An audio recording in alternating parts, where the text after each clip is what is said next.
ॐ श्री गणेशाय नमः।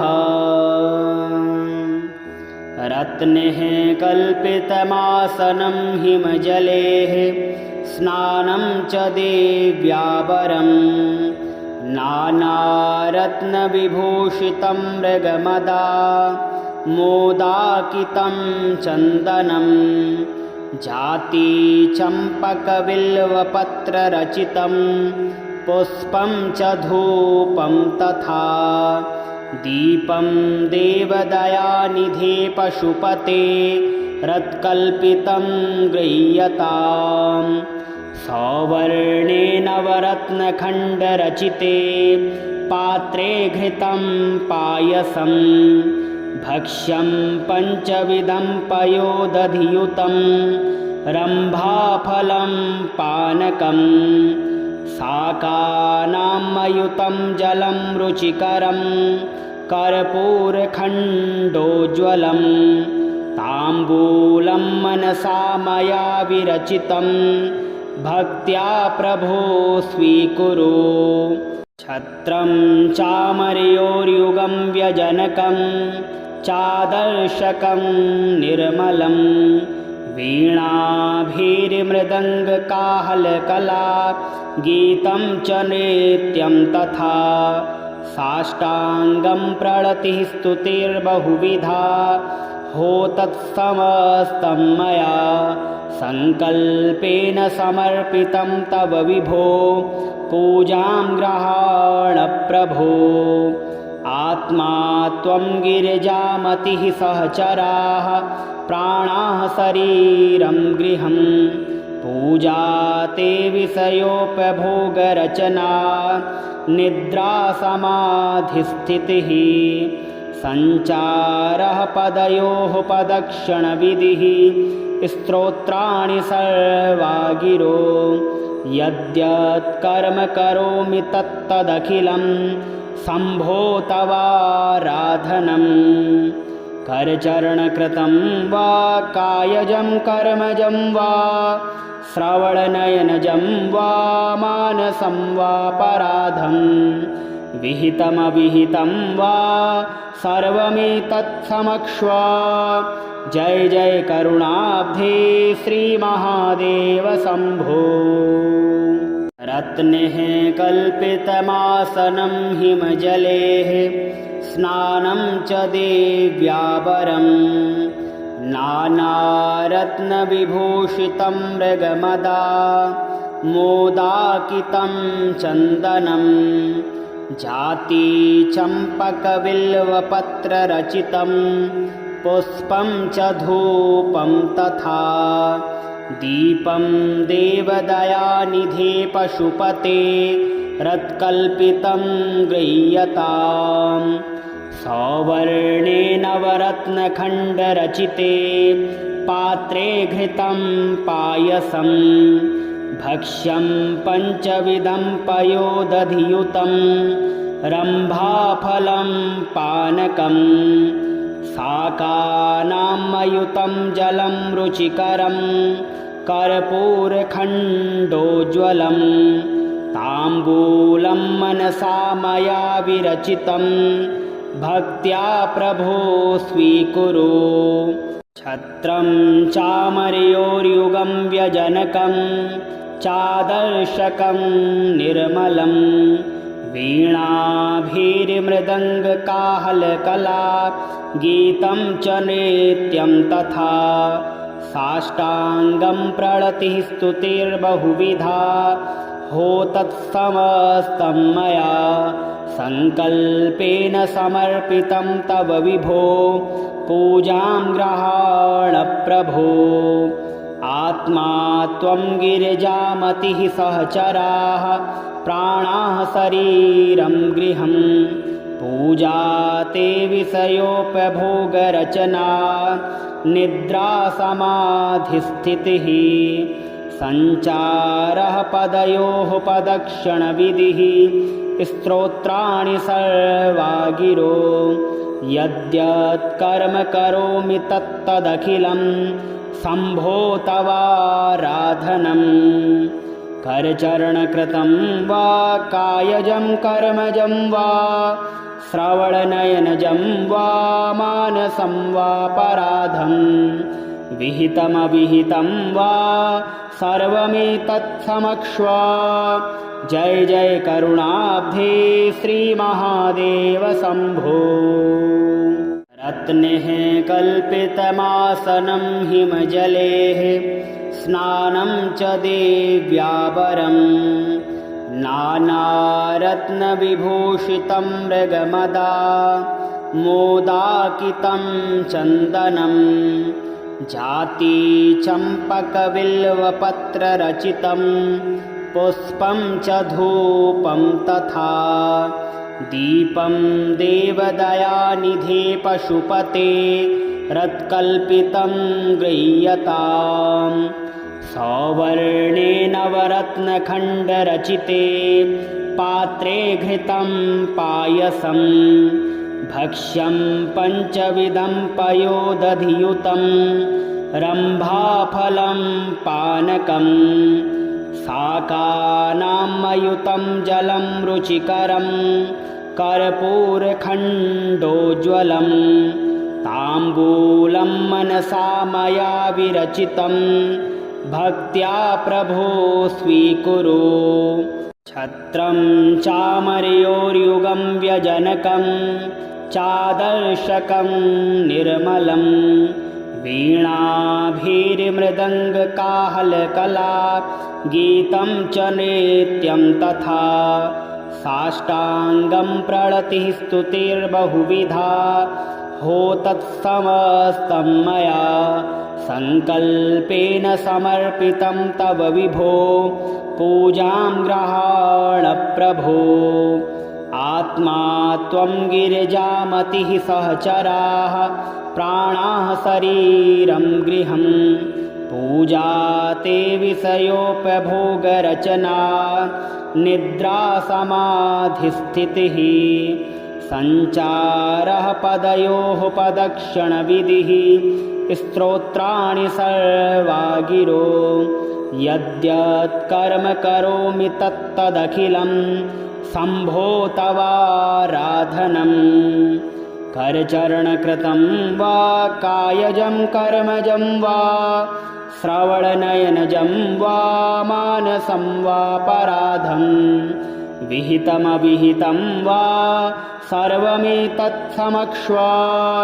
जय जय करुणाब्धे श्रीमहादेव शम्भो।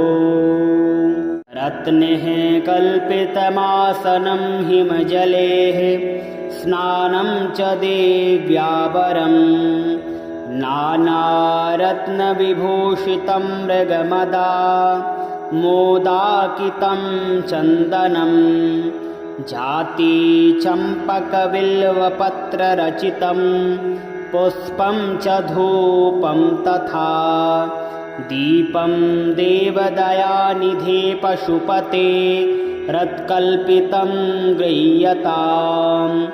सौवर्णेन नवरत्नखण्डरचिते पात्रे घृतं पायसं भक्ष्यं पञ्चविधं पयोदधियुतं रम्भाफलं पानकं शाकानामयुतं जलं रुचिकरं कर्पूरखण्डोज्ज्वलं ताम्बूलं मनसा मया विरचितं भक्त्या प्रभो स्वीकुरु। छत्रं चामर्योर्युगं व्यजनकं चादर्शकं निर्मलं वीणाभिर्मृदङ्गकाहलकला गीतं च नृत्यं तथा साष्टाङ्गं प्रणतिः स्तुतिर्बहुविधा हो तत्समस्तं मया संकल्पेन समर्पितं तव विभो पूजां गृहाण प्रभो। आत्मा त्वं गिरिजामतिः सहचराः प्राणाः शरीरं गृहं पूजा ते विषयोपभोगरचना निद्रा समाधिस्थितिः सञ्चारः पदयोः पदक्षणविधिः स्तोत्राणि सर्वा गिरो यद्यत् कर्म करोमि तत्तदखिलं शम्भो तवाराधनम् करचरणकृतं वा कायजं कर्मजं वा श्रवणनयनजं वा मानसं वा पराधं विहितमविहितं वा सर्वमेतत्समक्ष्वा जय जय करुणाब्धे श्रीमहादेव शम्भो रत्नैः कल्पितमासनं हिमजलेः स्नानं च देव्यावरं नानारत्नविभूषितं मृगमदा मोदाकितं चन्दनं जातिचम्पकबिल्वपत्ररचितं पुष्पं च धूपं तथा दीपं देवदयानिधे पशुपते रत्कल्पितं गृह्यताम् सौवर्णे नवरत्नखण्डरचिते पात्रे घृतं पायसं भक्ष्यं पञ्चविधं पयोदधियुतं रम्भाफलं पानकं शाकानामयुतं जलं रुचिकरं कर्पूरखण्डोज्ज्वलं ताम्बूलं मनसा मया विरचितं भक्त्या प्रभो स्वीकुरु छत्रं चामर्योर्युगं व्यजनकं चादर्शकं निर्मलं वीणाभिर्मृदङ्गकाहलकला गीतं च नृत्यं तथा साष्टाङ्गं प्रणतिः स्तुतिर्बहुविधा हो तत्समस्तं मया संकल्पेन समर्पितं तव विभो पूजां गृहाण प्रभो आत्मा त्वं गिरिजामतिः सहचराः प्राणाः शरीरं गृहं पूजा ते विषयोपभोगरचना निद्रा समाधिस्थितिः सञ्चारः पदयोः पदक्षणविधिः स्तोत्राणि सर्वा गिरो यद्यत् कर्म करोमि तत्तदखिलं शम्भो तवाराधनम् करचरणकृतं वा कायजं कर्मजं वा श्रवणनयनजं वा मानसं वा पराधं विहितमविहितं वा सर्वमेतत्समक्ष्वा जय जय करुणाब्धे श्रीमहादेव शम्भो रत्नैः कल्पितमासनं हिमजलेः स्नानं च देव्यावरं नानारत्नविभूषितं मृगमदा मोदाकितं चन्दनं जातिचम्पकबिल्वपत्ररचितं पुष्पं च धूपं तथा दीपं देवदयानिधे पशुपते रत्कल्पितं गृह्यताम् सौवर्णे नवरत्नखण्डरचिते पात्रे घृतं पायसं भक्ष्यं पञ्चविधं पयोदधियुतं रम्भाफलं पानकं शाकानामयुतं जलं रुचिकरं कर्पूरखण्डोज्ज्वलं ताम्बूलं मनसा मया विरचितं भक्त्या प्रभो स्वीकुरु छत्रं चामर्योर्युगं व्यजनकं चादर्शकं निर्मलं वीणाभिर्मृदङ्गकाहलकला गीतं च नृत्यं तथा साष्टाङ्गं प्रणतिः स्तुतिर्बहुविधा हो तत्समस्तं मया संकल्पेन समर्पितं तव विभो पूजां गृहाण प्रभो आत्मा त्वं गिरिजामतिः सहचराः प्राणाः शरीरं गृहं पूजा ते विषयोपभोगरचना निद्रा समाधिस्थितिः सञ्चारः पदयोः पदक्षणविधिः स्तोत्राणि सर्वा गिरो यद्यत् कर्म करोमि तत्तदखिलं शम्भो तवाराधनम् करचरणकृतं वा कायजं कर्मजं वा श्रवणनयनजं वा मानसं वा पराधं विहितमविहितं वा सर्वमेतत्समक्ष्वा जय जय करुणाब्धे श्रीमहादेव शम्भो रत्नैः कल्पितमासनं हिमजलेः स्नानं च देव्यावरं नानारत्नविभूषितं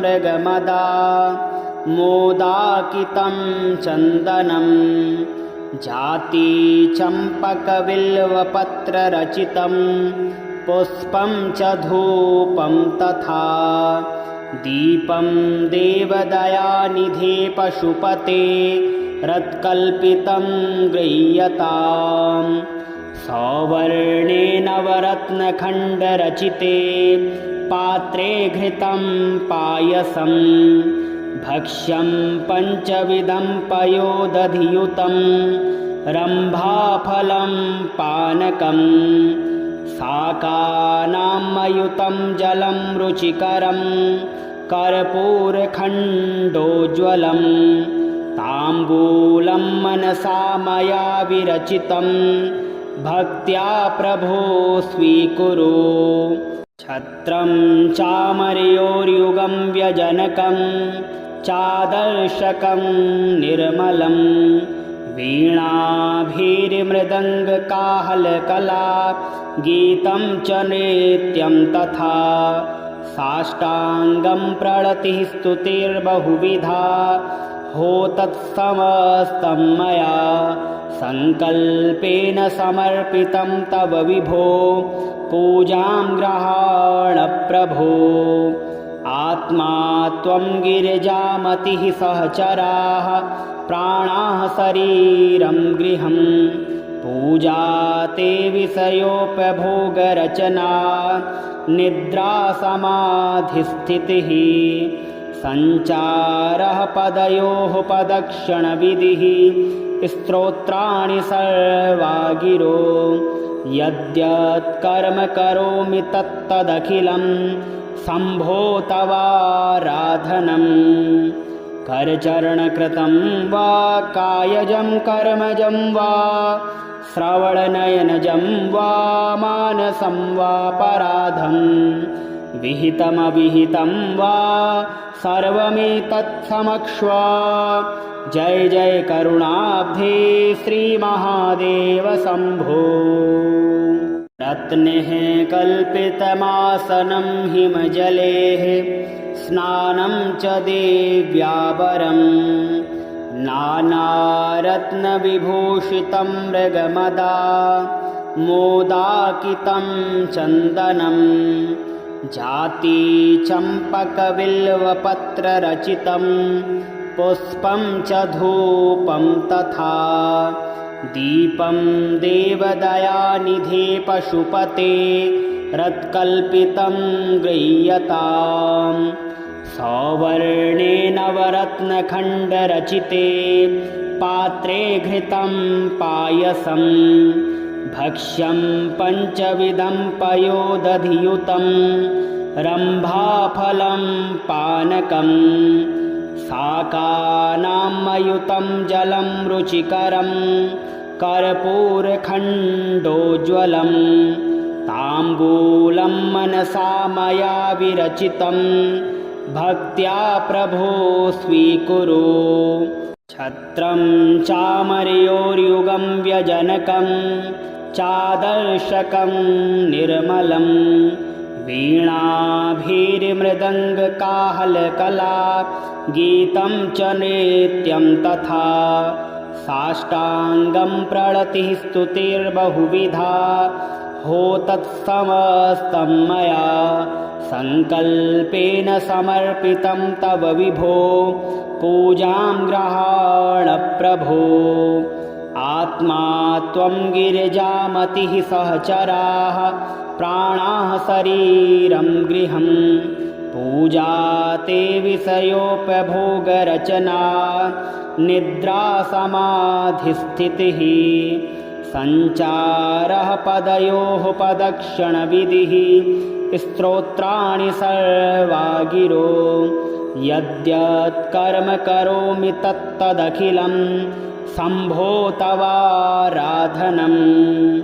करचरणकृतं वा कायजं कर्मजं वा श्रवणनयनजं वा मानसं वा पराधं विहितमविहितं वा सर्वमेतत्समक्ष्व।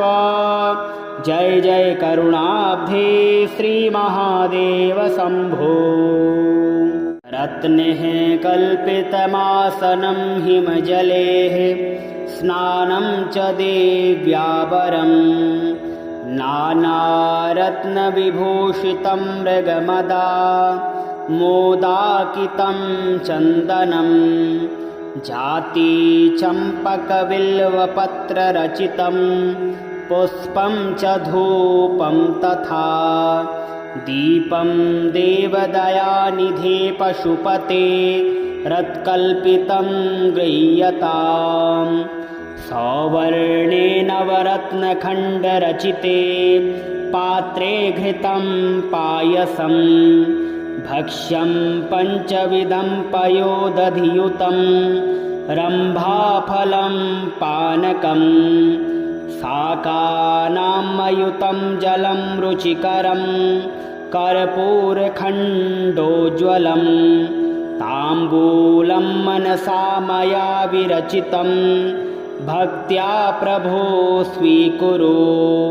छत्रं चामर्योर्युगं व्यजनकं चादर्शकं निर्मलं वीणाभिर्मृदङ्गकाहलकला गीतं च नृत्यं तथा साष्टाङ्गं प्रणतिः स्तुतिर्बहुविधा हो तत्समस्तं मया सङ्कल्पेन समर्पितं तव विभो पूजां गृहाण प्रभो। आत्मा त्वं गिरिजामतिः सहचराः प्राणाः शरीरं गृहं पूजा ते विषयोपभोगरचना निद्रा समाधिस्थितिः सञ्चारः पदयोः पदक्षणविधिः स्तोत्राणि सर्वा गिरो यद्यत् कर्म करोमि तत्तदखिलं शम्भो तवाराधनम्।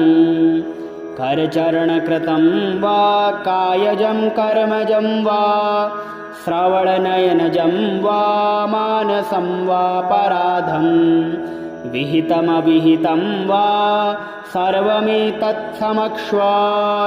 जय जय करुणाब्धे श्रीमहादेव शम्भो। रत्नैः कल्पितमासनं हिमजलेः स्नानं च देव्यावरं नानारत्नविभूषितं मृगमदा मोदाकितं चन्दनं जाति चम्पकबिल्वपत्ररचितं पुष्पं च धूपं तथा दीपं देवदयानिधे पशुपते रत्कल्पितं गृह्यताम्। सौवर्णेन नवरत्नखण्डरचिते पात्रे घृतं पायसं भक्ष्यं पञ्चविधं पयोदधियुतं रम्भाफलं पानकं शाकानामयुतं जलं रुचिकरं कर्पूरखण्डोज्ज्वलं ताम्बूलं मनसा मया विरचितं भक्त्या प्रभो स्वीकुरु। छत्रं चामर्योर्युगं व्यजनकं चादर्शकं निर्मलं वीणाभिर्मृदङ्गकाहलकला गीतं च नृत्यं तथा साष्टाङ्गं प्रणतिः स्तुतिर्बहुविधा हो तत्समस्तं मया संकल्पेन समर्पितं तव विभो पूजां गृहाण प्रभो।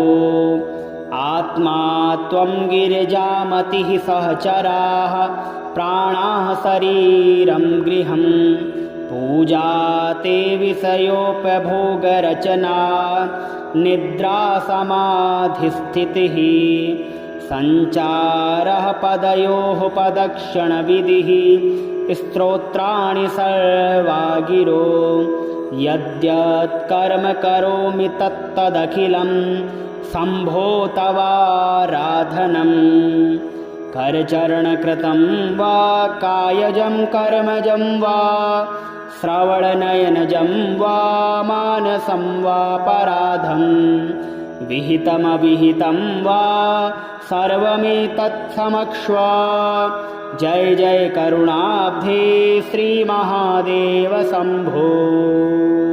रत्नैः कल्पितमासनं हिमजलेः स्नानं च देव्यावरं नानारत्नविभूषितं मृगमदा मोदाकितं चन्दनं जातिचम्पकबिल्वपत्ररचितं पुष्पं च धूपं तथा दीपं देवदयानिधे पशुपते रत्कल्पितं गृह्यताम् सौवर्णेन नवरत्नखण्डरचिते पात्रे घृतं पायसं भक्ष्यं पञ्चविधं पयोदधियुतं रम्भाफलं पानकं शाकानामयुतं जलं रुचिकरं कर्पूरखण्डोज्ज्वलं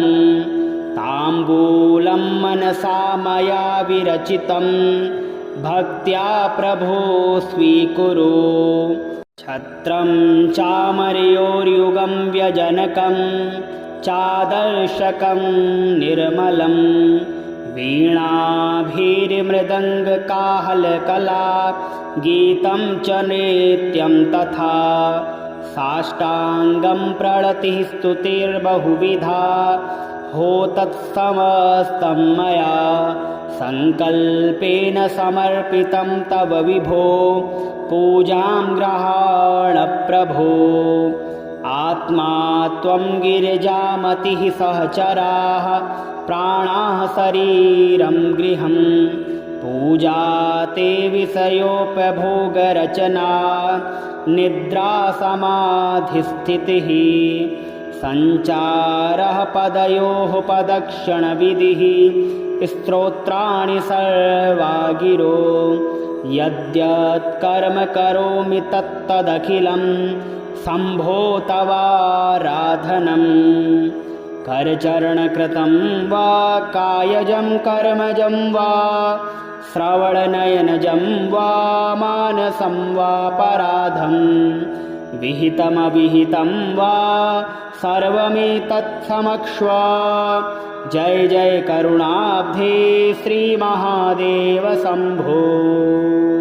रत्नैः कल्पितमासनं हिमजलेः स्नानं च देव्यावरं नानारत्नविभूषितं मृगमदा मोदाकितं चन्दनं जातिचम्पकबिल्वपत्ररचितं पुष्पं च धूपं तथा दीपं देवदयानिधे पशुपते रत्कल्पितं गृह्यताम् सौवर्णेन नवरत्नखण्डरचिते पात्रे घृतं पायसं भक्ष्यं पञ्चविधं पयोदधियुतं रम्भाफलं पानकं शाकानामयुतं जलं रुचिकरं कर्पूरखण्डोज्ज्वलं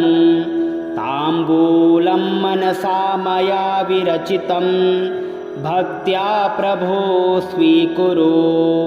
छत्रं चामर्योर्युगं व्यजनकं चादर्शकं निर्मलं वीणाभिर्मृदङ्गकाहलकला गीतं च नृत्यं तथा साष्टाङ्गं प्रणतिः स्तुतिर्बहुविधा हो तत्समस्तं मया संकल्पेन समर्पितं तव विभो पूजां गृहाण प्रभो।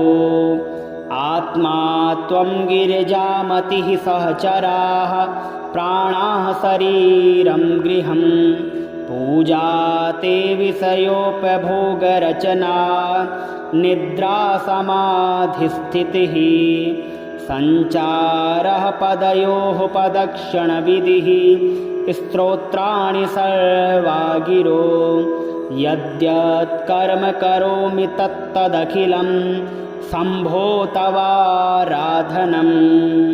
करचरणकृतं वा कायजं कर्मजं वा श्रवणनयनजं वा मानसं वा पराधं विहितमविहितं वा सर्वमेतत्समक्ष्वा। जय जय करुणाब्धे श्री महादेव शंभो।